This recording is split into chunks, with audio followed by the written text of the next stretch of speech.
प्रत्येक मनुष्य ध्यान योगाच्या मार्गावर मार्गक्रमण करूनच एक सिद्ध पुरुष झालेला आहे, एक योगी झालेला आहे, एक साधू आणि मुनी झालेला आहे.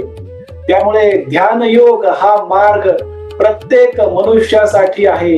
हे परम सत्य आहे अर्जुना. कोणताही सिद्ध पुरुष, साधू, योगी ध्यान योगाच्या मार्गावर जाण्याआधी एक सामान्य मनुष्यच होता अर्जुना. आणि जेव्हा सातत्याने प्रयत्नपूर्वक जो मनुष्य ध्यानयोग ह्या मार्गावर जातो, तो एक ना एक दिवस त्याच्या कुटुंबामध्ये राहूनच सिद्ध पुरुष, योगी बनू शकतो अर्जुना.